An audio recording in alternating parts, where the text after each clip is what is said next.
Hola, bienvenidos a la charla número 44. Hoy hablamos de qué es el cortisol y la... A ver, ¿qué es el cortisol? Se me fue el título de la charla. Bueno, ¿qué es el cortisol? Los efectos buenos y los efectos malos del cortisol. Es la hormona del estrés. Entonces, quédate que ya vamos a empezar.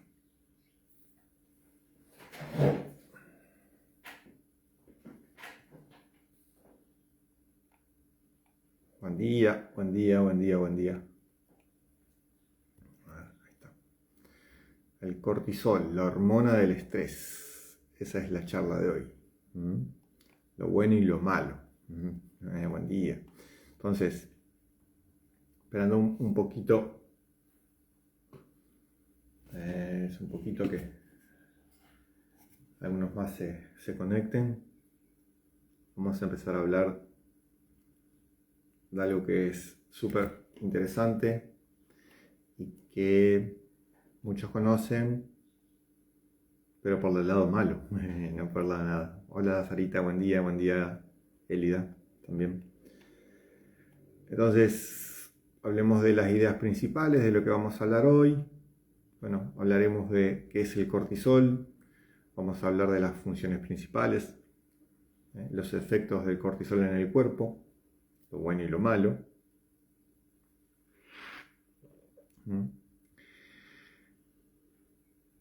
Los tratamientos de la medicina con el desequilibrio del cortisol y obviamente las maneras de reducirlo naturalmente. Bien, normalmente se lo ve al cortisol como el villano, ¿no? Como el malo de la película. En realidad es un actor. Dependiendo de la situación va a ser de bueno o va a ser de malo. Entonces, en primer lugar, vamos a ver qué es el cortisol. ¿Qué es el cortisol? El cortisol es muy conocido como la hormona del estrés. ¿Pero qué es? Es un glucocorticoide producido por las glándulas suprarrenales. Por las glándulas suprarrenales. Es un neuropéptido, ¿no? Es un glucocorticoide. Es regulado por el eje hipotálamo-hipófisis suprarrenales. Este es un eje muy importante para la salud. La liberación del cortisol está controlada por lo que es la hormona adrenocorticotropina, o ACTH, que la produce la hipófisis. Acuérdense en el eje hipotálamo-hipófisis suprarrenal. Entonces, esta hormona adrenocorticotropina, que segrega la hipófisis, que a su vez responde a la hormona corticotropina, que la envía el hipotálamo. Esta hormona, la adrenocorticotropina, es la que le da la señal a las suprarrenales para que libere cortisol.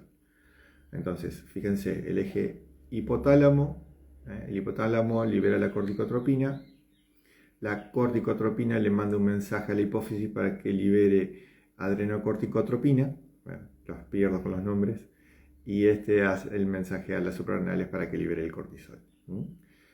El cortisol naturalmente sigue un ritmo circadiano, es más alto por la mañana y más bajo por la noche cuando está bien regulado. El cortisol es una hormona esencial para el equilibrio, para la homeostasis del cuerpo. Pero tanto su exceso o como su carencia tienen consecuencias importantes, consecuencias graves. En niveles óptimos, obviamente va a permitir adaptarse el cuerpo al estrés y va a regular el organismo y obviamente va a controlar sobre todo la inflamación. Ahora vamos a hablar un poquito de eso. Entonces, cuando hay excesos de cortisol, bueno, puede haber, por ejemplo, puede llevar al cuerpo a la obesidad, a la hipertensión, puede haber osteoporosis, problemas psiquiátricos. Siempre que hay alguna situación psiquiátrica, el cortisol está presente. Y cuando falta, porque también hay es lo menos, pero cuando falta puede haber fatiga, hipotensión, hipoglucemia, y bueno, obviamente alguna crisis en las suprarrenales. Entonces, ¿cuáles son las funciones principales del cortisol? Vamos a ver esto, vamos a ir analizando en su función principal, no en cómo nosotros lo juzgamos, la función principal del cortisol. Entonces, tiene varios papeles, pero desempeña un papel esencial en el metabolismo, ¿no? En el metabolismo tiene esta función. Una de las funciones que tiene es que promueve la producción de glucosa a partir de proteínas y grasas. Esto no, en realidad lo que hace es promover la gluconeogénesis, que de ahí se va a producir la glucosa, que nos va a ayudar nos va a proporcionar energía para la situación, ¿no? Recordemos que el cortisol normalmente se libera en grandes cantidades cuando hay estrés o en una situación muy importante del cuerpo. Entonces, cuando estamos en estrés, todo el tiempo, si hay cortisol circulando en la sangre, todo el tiempo va a estar promoviendo la liberación de glucosa. Peligrosísimo para algunas enfermedades, ¿no? Sobre todo cuando es en exceso. Obviamente, cuando el cortisol favorece la movilización de las grasas y la degradación de las proteínas. Es súper importante. Cuando está regulado anda muy bien esto. Cuando está en exceso, bueno, no está bueno. El cortisol como función principal también es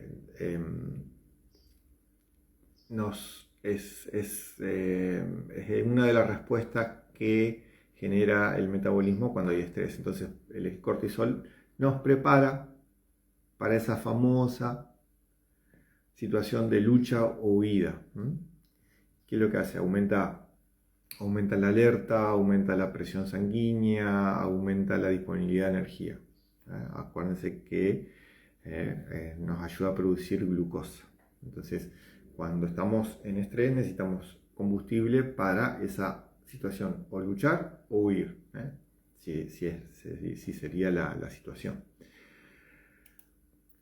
Con el sistema inmunitario.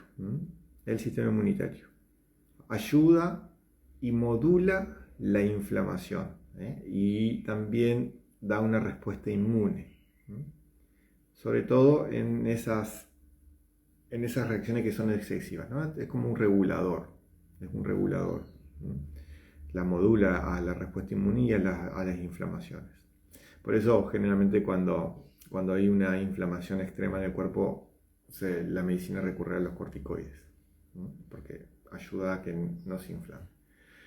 También tiene una acción importante en la regulación cardiovascular, ¿no? Porque contribuye al mantenimiento de la presión arterial, ¿no? ¿Por qué? Porque aumenta la sensibilidad a las hormonas, a la adrenalina y a la noradrenalina, ¿no?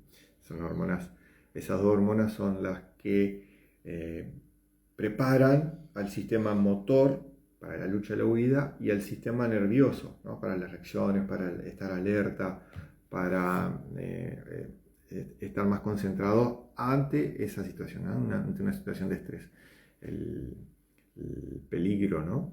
Entonces nos pone en posición de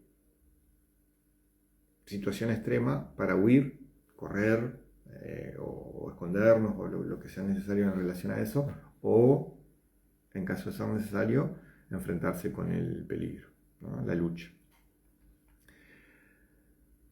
Y también regula y produce un equilibrio entre lo que es el sodio y el potasio, y esto es lo que va a ayudar a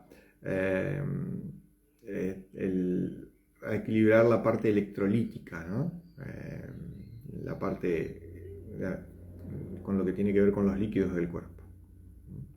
Bien, vamos a ver los efectos del cortisol, sobre todo ahora viene lo bueno, lo lindo, lo que normalmente no se ve, o sabemos, pero no le damos mucha importancia porque siempre estamos atentos a lo malo. Entonces, ¿qué es lo bueno del cortisol, ¿no? Cuando está equilibrado.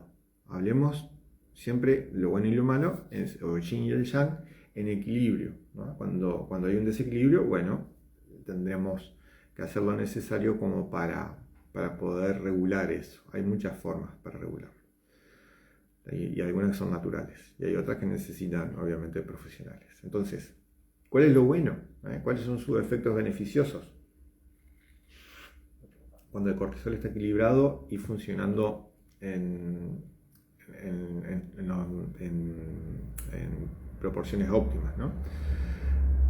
Entonces, lo habíamos hablado, genera glucosa, entonces proporciona energía rápida en momentos de estrés físico o mental.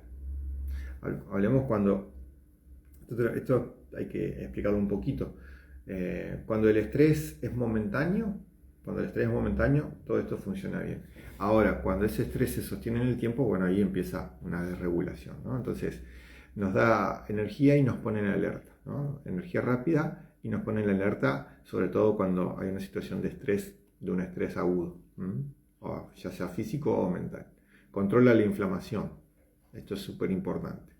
Tiene propiedades antiinflamatorias que va a ayudar en aquellas enfermedades como por ejemplo la artritis o las alergias. Por eso se usa mucho el corticoide en la medicina, ¿no?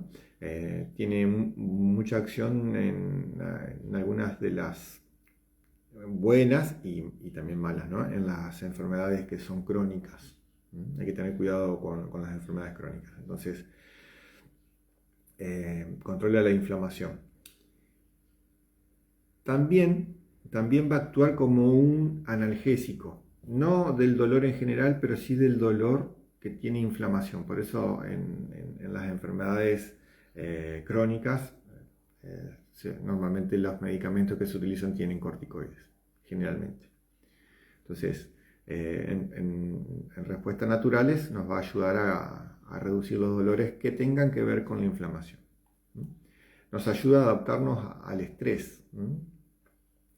¿Por qué? Porque responde muy eficazmente ante lesiones o estrés psicológico. Se libera, nos ayuda a regularnos, prepara el cuerpo para soportar o llevar ese estrés momentáneo. Recuerden que si el estrés es momentáneo, el cortisol se va a liberar y después va a dejar de liberarse y va a tener la capacidad el cuerpo naturalmente de regularse. Cuando no tiene esa capacidad el cuerpo, por diversos motivos, bueno, tenemos herramientas, ya sea naturales o digamos de profesionales que lo pueden hacer. Entonces nos permite adaptarnos al estrés.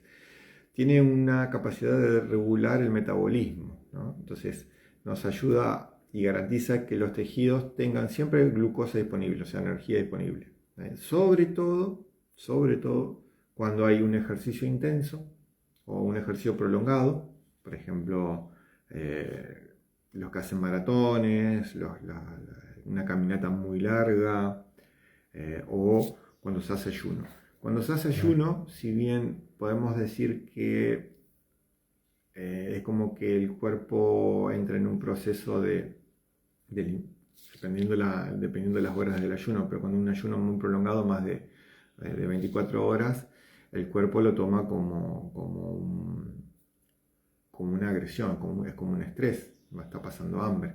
Entonces también hay que saber trabajar el ayuno. Para los que hacen ayuno o los que quieren hacer un ayuno por diversos motivos, tienen que también saber cómo controlar el estrés que produce eso. Entonces, si ustedes estuvieron atentos a lo que dije, cuando hay estrés, el cortisol actúa generando gluconeogénesis, o sea, produce glucosa a partir de las grasas y las proteínas que tiene el cuerpo.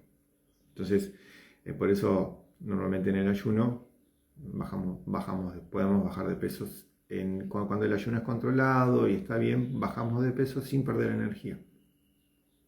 Siempre que esté controlado y regulado por profesionales o por un estudio de base. Nos da soporte, estamos hablando de lo bueno, acuérdense, lo que genera la parte buena, ¿no? Nos da un soporte cardiovascular, porque mantiene la presión arterial adecuada en situaciones críticas, siempre hablando de un estrés momentáneo. Cuando ese estrés se sostiene, bueno, esto ya pasa al otro lado, ¿no? Entonces, cuando hay un estrés, eleva la presión arterial para que el corazón bombee más fuerte, la sangre llegue con oxígeno y con energía o con glucosa hacia los músculos, que es en el extremo del estrés, es la lucha o la huida. Ante una situación que nuestro cerebro puede reconocer como peligro. Estos son la parte buena, ¿no? Cuando el cortisol está regulado. Ahora vamos a lo malo, que esto la mayoría puede conocer o puede padecer. Entonces, el exceso de cortisol, que ya sea, puede ser por una producción endógena, algún problema. Por ejemplo, hay un síndrome que es el síndrome de Cushing, que genera mucho cortisol. O también puede ser por el uso prolongado de medicamentos. Estos serían los corticoides exógenos. Obviamente pueden perjudicar a la salud con problemas significativos. Entonces, algunas de las causas comunes de este aumento o de este hipercortisolismo, es, bueno, una producción endógena que puede ser por enfermedades, algunos tumores, bueno, algunos cánceres también generan eso. Las exógenas, que son el uso de glucocorticoides o medicamentos, y obviamente el estrés crónico. Fíjense, las dos primeras generalmente no son, digamos, la endógena no es tan común, pero sí por enfermedades, ¿no? Bueno, hoy hay un montón de estas enfermedades, pero no son tan comunes estas. Las exógenas, obviamente por el uso de medicamentos, que no, normalmente también no es de uso común, pero hay gente que necesita usar corticoides por determinadas situaciones o enfermedades, y obviamente el más común de todo es el estrés crónico, ¿no? Eleva el cortisol en forma sostenida. Lo otro, bueno, dependiendo de la situación puede regularse. Sobre todo los exógenos. Bueno, ¿cuáles son los efectos negativos de tener cortisol en exceso? Vamos a hablar de algunos, los metabólicos. Esto es importante. Genera obesidad. Acumula grasa en el abdomen y sobre todo en la cara. Esa famosa cara hinchada de corticoides, ¿no? Cara de luna llena. Bueno, genera resistencia a la insulina por aumento de glucosa en la sangre. Presten atención. Y obviamente también puede producir pérdida de masa muscular, porque utiliza como combustible digamos, promueve el exceso de degradación de las proteínas. Obviamente esto debilita los músculos, ¿no? Esto, ¿por qué produce obesidad? ¿Por qué produce diabetes? Esto es interesante. En los momentos de estrés, el estrés por naturaleza va a inhibir el cortisol, ¿no? Cuando estamos en ese momento de lucha-huida, cuando estamos en ese estado, estrés crónico o un estrés que se sostiene en el tiempo, lo que va a hacer es sacarle energía a los sistemas que no necesita para la lucha o para huir. Digestión, sistema inmune, regeneración, descanso, ¿sí? Entonces, y cuando ese estrés se sostiene en el tiempo, entonces uno dice, ¿cómo nos nutrimos? ¿Cómo vamos generando energía? Entonces, obviamente, el cortisol produce la gluconeogénesis, va a consumir grasas y proteínas, por eso se consumen los músculos también. ¿Por qué? Porque no puede tener mucho tiempo para digerir. Entonces tiene que sacar, para poder seguir sosteniendo la vida, elementos de donde ya los tiene. Entonces es más fácil. Por eso uno de los problemas cuando hay mucho estrés es la nutrición. Se puede comer, pero no es nutrición. ¿Y qué pasa cuando nosotros estamos en estrés? Por naturaleza,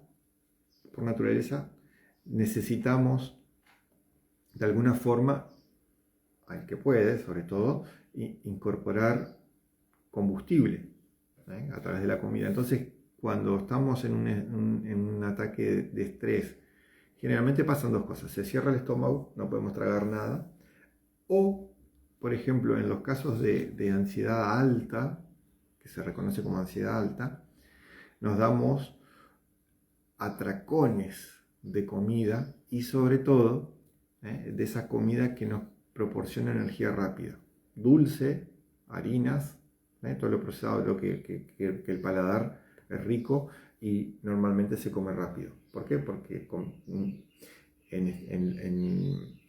para el cerebro, lucha-huida, a cualquier momento aparece el enemigo.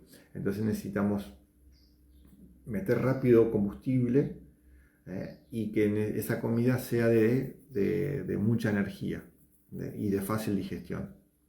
Los dulces y las harinas, digestión rápida. Entonces, y si por esas razones tenemos la posibilidad de comer algún alimento más denso en nutrientes, por ejemplo, una carne o algo, y estamos en estrés, vamos a sentir que tarda muchísimo en digerirse. ¿Por qué? Porque el sistema digestivo no tiene, digamos, la energía está para el sistema de lucha-huida y no para el sistema de digestión. Digerimos cuando estamos relajados, cuando estamos en relajación. Cuando estamos en estrés, tarda mucho en la digestión. Por eso se dan esos atracones de dulces generalmente, o de comida procesada rápida. Y se come rápido. Una cosa así. Pero es instinto de supervivencia. Entonces, por eso, fíjense, acumulación de grasa en el abdomen y cara, porque la reserva energética, resistencia a la insulina. Obviamente al ver mucha glucosa en sangre aparece la resistencia a la insulina, y después luego pueden aparecer las famosas diabetes. Y si no le damos en esa alimentación rápida que tenemos en esos momentos de estrés crónico, no le damos nutrientes al cuerpo, o no le damos el espacio necesario para poder digerir alimentos con nutrientes, los va a tomar de donde lo tiene. ¿Y dónde están? En los músculos. Las proteínas y demás tienen muchos nutrientes y micronutrientes, minerales que necesita el cuerpo para el diario vivir, o por lo menos para la supervivencia. Problemas óseos. Entonces, cuando hay un exceso de cortisol, va a inhibir la formación ósea y va a aumentar el riesgo de fracturas. Problemas cardiovasculares. Obviamente, cuando estamos en estrés, cuando el cortisol está alto, hipertensión. Retiene sodio obviamente, y aumenta la sensibilidad vascular. Hoy hablábamos que cuando el cortisol está digamos, en niveles óptimos, ayuda con los electrolitos, ¿no? El sodio y potasio generalmente. Cuando hay un exceso de sodio, obviamente el agua va a entrar a las células, y cuando está regulado entra y sale normalmente, haciendo sus funciones habituales.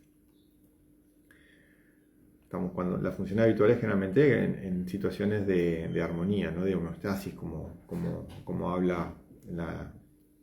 hablábamos al principio, ¿no? La búsqueda del equilibrio, ya sea elevando los niveles para poder mantener un equilibrio y adaptándose al estrés, sobre todo el estrés crónico, uno se va adaptando, entonces el cuerpo empieza a buscar ese equilibrio, y cuando el estrés sube, cuando estamos en equilibrio, nosotros estamos bien, el estrés sube, luego baja y se restablece en poco tiempo ese normal equilibrio. Entonces, también, ¿no? El riesgo, cuando hay mucha hipertensión, obviamente aparecen los riesgos cardiovasculares, ¿no? Aparece la probabilidad de arteriosclerosis y obviamente las famosas enfermedades cardíacas, cuando el estrés es crónico o cuando el colesterol es alto. Problemas inmunológicos. Recordamos, el cortisol en estrés nos prepara para la lucha-huida, y en la lucha-huida no necesitamos que el cuerpo esté combatiendo virus, combatiendo microbios, reparando. necesita que esté toda la energía para la supervivencia, la lucha y la huida. Entonces, obviamente, cuando hay un estrés alto, cuando el cortisol es alto, aparece mayor probabilidades a infecciones. ¿Por qué? Porque el sistema inmunológico no está funcionando al 100%. Obviamente, si hay, por ejemplo, si hay una situación de cortes o de alguna necesidad de reparar tejidos, va a ser más lento. ¿Por qué? Porque el sistema de reparación, de regeneración del sistema inmunológico no tiene energía. Los recursos están en la lucha o huida. Entonces, músculos, corazón, la parte del sistema nervioso para estar alerta, demás. Sistema inmunológico, sistema digestivo, siempre van a estar con menos energía. Problemas en la piel, se vuelve fina y frágil la piel, aparecen algunas estrías, aparece por ejemplo el acné crónico y cuando uno se golpea fácil y se hacen hematomas, un golpecito y le aparece, o mucha gente le apretan, la agarran fuerte y quedan moretones. También tiene que ver con el exceso de cortisol. Problemas neuropsiquiátricos, este es tremendo, ¿no? Fíjense, si bien se los toma como algo normal en la población, pero digamos, tiene que ver con el exceso o el colesterol alto, ¿no? Los niveles de estrés alto. Ansiedad, depresión e irritabilidad. Insomnios, problemas de memoria.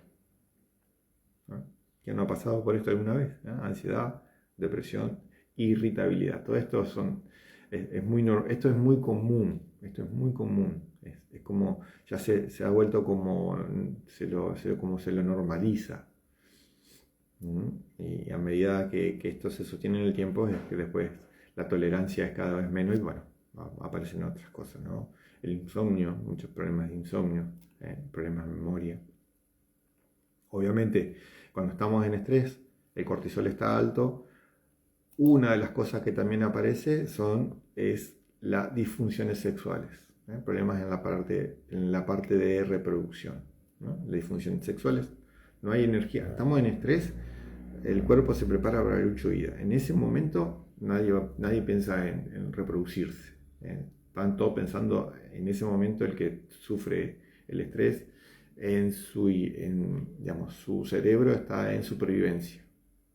Primero sobrevivir. Si yo no puedo vivir, no puedo reproducirme. Entonces necesito primero estar en supervivencia. Y cuando puedo relajarme, cuando puedo estar fuera del peligro de esa situación que me activa el sistema de lucha-huida, que corresponde a la parte del sistema simpático del sistema nervioso autónomo. Cuando estamos relajados, entonces podemos reproducirnos obviamente de mejor manera, ¿no? Entonces, sin problemas, disfunciones sexuales, disminuye la libido, en las mujeres aparecen la irregularidad menstrual o infertilidad, en el hombre también, entonces el exceso de cortisol o el estrés crónico siempre también va a incidir en la parte reproductiva, ¿no? ¿Por qué? Porque la energía está en otro lado, no está ahí. Cuando nosotros nos relajamos, podemos llevar la energía hacia otro lado y concentrarnos de la mejor manera. A ver, si bien a nivel antropomórfico y en miles de años atrás, la reproducción era, la parte sexual, si bien era el humano es placentero, pero tenía que ser rápido. Estamos hablando, valemos miles de años atrás, ¿no? Y eso está en la memoria. Entonces, cuando hay estrés, por eso la eyaculación precoz del hombre tiene que ser rápido. ¿Por qué? Porque el peligro puede aparecer en cualquier momento. Y ahí hay una de las técnicas para trabajar con eso, ¿no? Relajarse. Bien, y otros problemas, por ejemplo, bueno, obviamente el cansancio crónico, por ejemplo, En las mujeres crece el vello facial, crece el vello facial en algunos casos. ¿Y qué pasa? Vamos a hablar a nivel extremo cuando falta, cuando no hay cortisol. Se llama hipocortisolismo. Obviamente esto nos está diciendo que las suprarrenales no producen cortisol. Hay distintas enfermedades. Entonces, por ejemplo, hay una enfermedad que se llama la enfermedad de Addison. Esta enfermedad destruye las glándulas suprarrenales. Es un problema autoinmune. La tuberculosis también tiene que ver, produce hemorragias o metástasis, ¿no? La falta de cortisol. Hay una disfunción de la hipófisis o la parte del hipotálamo. Y obviamente cuando hay una suspensión abrupta de estos corticoides, sobre todo cuando es exógeno, puede producir una deficiencia o una... deja de comunicarse el eje, acuérdense, hipotálamo, hipófisis y suprarrenales. Cuando esto no se comunica, no produce cortisol. Entonces, cuando no hay cortisol, obviamente aparecen fatiga, mareos o desmayos, que esto es cuando son crónicos, ¿no? Cuando es muy seguido. La pérdida de peso, acuérdense, no genera neogénesis, no genera combustible. Aparece la hipotensión, se reduce el volumen sanguíneo,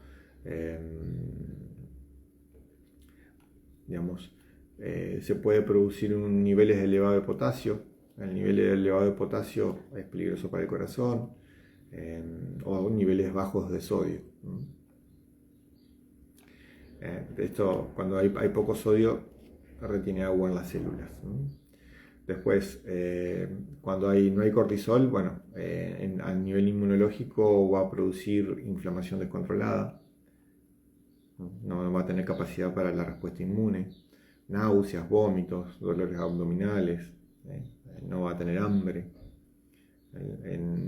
A nivel psiquiátrico, neuropsiquiátrico, la depresión o una fatiga extrema, confusión mental puede ser también. Por ejemplo, pues cuando hay en la piel, cuando falta el cortisol, en los pliegues se vuelven oscuros. Fíjense, hay personas que tienen los pliegues como oscuros, sobre todo en el cuello o en las axilas, o puede ser también en alguna en cicatrices también.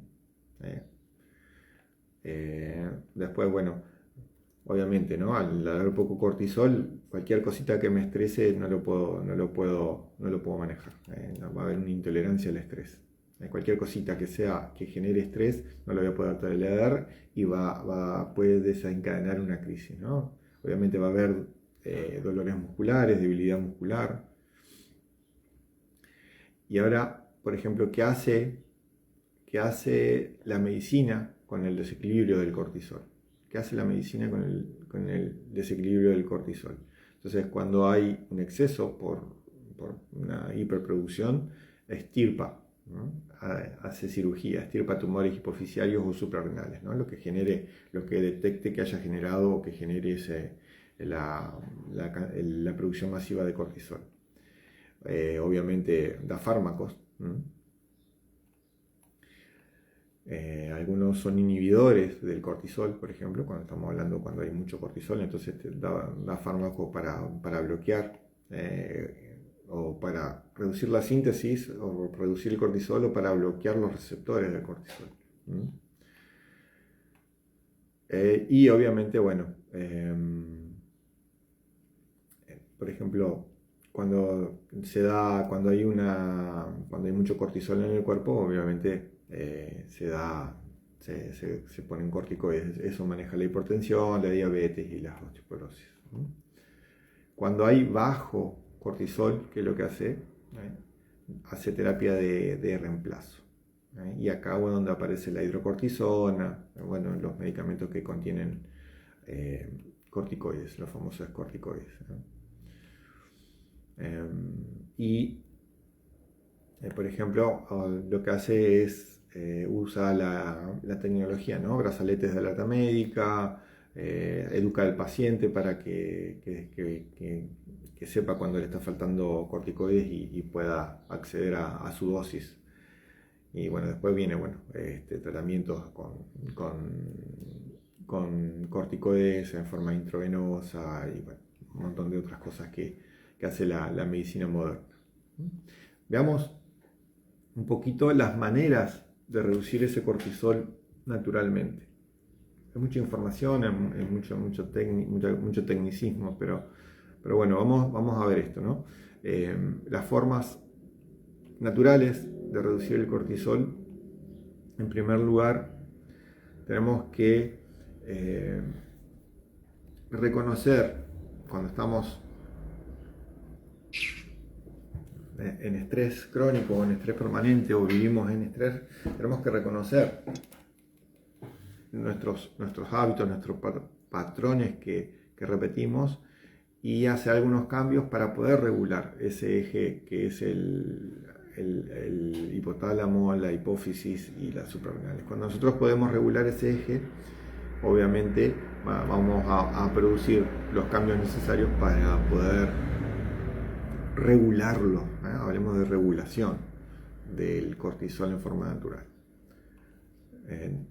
Tenemos que aprender a manejar el estrés crónico. Tenemos que aprender a manejar el estrés crónico. Entonces, algunas de las sugerencias para reducir el cortisol, si en la charla anterior habíamos hablado de 12 maneras, acá vamos a hablar algunas. Entonces, bueno, necesitamos hidratarnos bien, tomar agua, algunos indican agua con sal, son 5 gramos por litro. Acuérdense que necesitamos cada 10 kilogramos de peso, un vaso de agua. Si yo peso 50 kilos, necesito 5 vasos de agua. Un vaso normal es en el día, estamos hablando, en el día. Agua pura. Le pueden poner sal, limón. Sal y limón, magnesio. El limón tiene magnesio y potasio. La sal, sodio para regular los electrolitos que hablábamos hoy. Necesitamos hacer una alimentación equilibrada. Esto es muy importante. En tiempos modernos la alimentación, hay mucha información que en las redes sociales se habla mucho y hay muy buena información y muy mala información. Tienen que saber discernir eso. Entonces, para la alimentación, para ayudar al equilibrio del cortisol, tenemos que evitar estimulantes. Evitar estimulantes, sobre todo ya luego del mediodía o ya luego de la tarde, ¿no? Antes de entrar al descanso, ¿no? Por ejemplo, evitar estimulantes, café, mate antes del descanso. Si yo vivo en estrés, tengo estrés crónico, bueno, muchos toman mucho el mate, un estimulante, el café estimulante, el té también tienen estimulantes. Entonces tengo que reducirlos y buscar alternativas, ¿no? Sobre todo si mi estrés es muy alto. También evitar procesados y ultraprocesados. Esto genera, acuérdense de lo que hablábamos, ¿no? de los picos de glucosa. Sobre todo si el que quiere bajar de peso o el que quiere controlar el peso tiene que regular el estrés, tiene que regular la producción de cortisol. Si no, es muy difícil bajar de peso. Sobre todo sin sufrir, que es más difícil, ¿no? Entonces, en la alimentación necesitamos, por estudio, por una buena educación, una suplementación adecuada. Eso se lo puede indicar algún profesional. Suplementación adecuada para poder obtener todos los nutrientes que nuestro cuerpo necesita y obviamente manejar el estrés. Si no me alimento bien y si sigo alimentando a la parte que genera el estrés, obviamente va a ser muy difícil. Entonces, alimentación equilibrada. Principal, evitar estimulantes, alimentos procesados y ultraprocesados, tratar de consumir alimentos que tengan calidad nutritiva, y obviamente con profesionales buscar la suplementación adecuada. Otra de las cosas que es muy, muy interesante es observar el atardecer. También puede ser una fogata a la noche. Recuerden, los rayos infrarrojos van a generar en la glándula pineal la producción de melatonina. Los rayos infrarrojos tienen incidencia en esa glándula y generan la melatonina. La melatonina, como es la hormona del descanso, nos va a ayudar a producir sueño. También se puede tomar, pero si lo podemos hacer naturalmente, mucho mejor.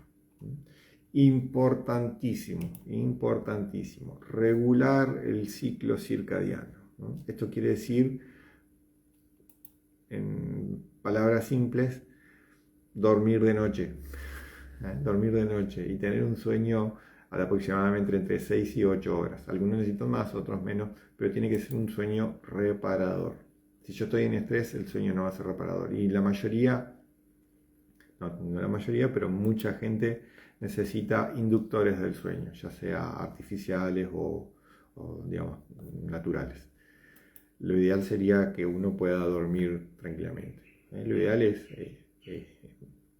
seguir el ritmo circadiano de la luz del sol. Obviamente en tiempos modernos es muy difícil seguir ese ritmo, pero sí buscar dormir de noche. Entre las 22 y 6 de la mañana sería lo ideal. Ahí tenemos las 8 horitas, algunos más, otros menos. Algunos necesitan más, otros no necesitan tanto. Otra cosa muy importante es la conexión con la naturaleza, el tiempo en la naturaleza, la conexión a la tierra, las patitas en el piso, descalzos, pies en el pasto. Eso va a ayudar a la regularización, obviamente, a regular el sistema nervioso, la conexión a tierra, con el tiempo en la naturaleza. Otra, la respiración profunda. La respiración profunda va a ayudar a regular el sistema nervioso autónomo. Si yo tengo la capacidad y la perseverancia de hacer todos los días 10, 15 minutos de una respiración profunda, activando el diafragma, para que tengan el nervio vago, que es uno de los moduladores digamos, de la parte parasimpática, pasa por el diafragma. Entonces yo haciendo una buena respiración profunda, activando el diafragma 10-15 minutos al día, voy a tener la posibilidad también de ayudar a regular los niveles de cortisol, a reducir el estrés. Obviamente, actividad física, esto es diario. La mayoría dice, yo hago 2 veces o 3 veces a la semana voy al gimnasio. No, la actividad física diaria. Necesitamos hacer ejercicios, no necesariamente tiene que ser mucho tiempo, pero tiene que ser cortos, un poquito de intensidad, donde haya fuerza, donde haya flexibilidad. También las prácticas como tai chi, como yoga, son buenísimas para ayudar a reducir el estrés y regular el cortisol. Importantísimo la meditación. Ya sea con un audio, ya sea en alguna de las clases o ya sea de motus propio. Meditación, aprendan, no es difícil, aprendan. 5 o 10 minutos. Lo podemos hacer junto con la respiración, una meditación y una respiración. 10 minutos, 15 minutos, esto es mágico cuando se hace rutinario. Y obviamente, acá también algo muy importante, ¿no? Las conexiones sociales, sobre todo aquellas conexiones con personas o con actividades, con personas que nos ayudan a generar placer, que nos da placer relacionarnos, que nos gusta, que nos hace bien. Entonces, esas situaciones, esas conexiones sociales van a ayudar a que la percepción del estrés se reduzca. Y va a producir una hormona, que es la hormona oxitocina, que nos va a ayudar a sentirnos mejor. Conexiones sociales agradables, actividades agradables que nos ayuden a reducir la percepción del estrés. Cuando nosotros estamos en una reunión, pasándola bien, el estrés se reduce. Pues también se produce la oxitocina. Y para aquellos, estamos ahí, tenemos tiempo, que todo esto les es difícil porque el nivel de estrés es muy alto y necesitan, como digo yo, un ayudín, necesitan ayuda. Bueno, un elemento de trabajo terapéutico muy importante es regular el sistema nervioso autónomo. Cuando el sistema nervioso autónomo está desregulado por diversas situaciones o porque se equilibró de esa manera para poder sostener la supervivencia, necesitamos regularlo, ¿no? Esto, para explicarlo, el sistema nervioso autónomo tiene parte del sistema nervioso autónomo es el sistema simpático y el sistema parasimpático. Entonces, que es la parte más conocida. Entonces, el sistema simpático es el que nos pone en alerta y el sistema parasimpático es el que nos ayuda a relajarnos. Entonces, cuando esto está desregulado, el sistema nervioso autónomo es el que regula todas las funciones del cuerpo, aun sin tener conciencia o sin ser uno el que le da la orden. Respirar, digerir, un proceso natural del cuerpo. Y es el que, si está desregulado, es el que va a dirigir el proceso de la vida. Si está desregulado, generalmente si está desregulado para el lado del estrés, va a haber dolores, bueno, todo lo que explicamos hoy. Entonces, es muy importante poder regular el sistema nervioso autónomo. Cuando está desregulado, muchas veces no tenemos, digamos, los medios tradicionales por ahí no encuentran la solución. ¿Sí? Siempre hacen parches. Si un medicamento puede ayudar a que uno pueda seguir haciendo sus actividades, pero con dificultades o sin solución, simplemente soluciones momentáneas. Entonces, la regulación del sistema nervioso autónomo es muy importante. Activar el nervio vago, muchas veces el nervio vago por alguna cuestión le cuesta activarse o llevar energía a las partes que inerva de la cabeza para abajo hasta las 2/3 partes del intestino grueso. Imagínense todo lo que inerva, es muy importante, es uno de los nervios más importantes del sistema nervioso autónomo. Entonces, que se lo relaciona con el sistema parasimpático. Estén atentos en relación a esto, que se vienen novedades. Vamos a ir trabajando en la parte terapéutica con la regulación del sistema nervioso autónomo. Así que bueno, la regulación del sistema nervioso autónomo, obviamente es importante que lo hagan profesionales. Pueden leer, hay mucha información, muchos libros, pero bueno, recuerden que hay mucha información y muchas personas que hablan sin saber o que hay una información superficial. El sistema nervioso autónomo va mucho más allá de lo simpático y el parasimpático. Intrúyanse, investiguen, pregunten a profesionales y demás. Se puede medir cómo está ese sistema simpático y cómo está ese sistema parasimpático para poder tomar las prácticas terapéuticas necesarias. Así que bueno, cualquier consulta y pregunta por mensaje o al directo, y lo que necesiten saber de esto, estamos atentos.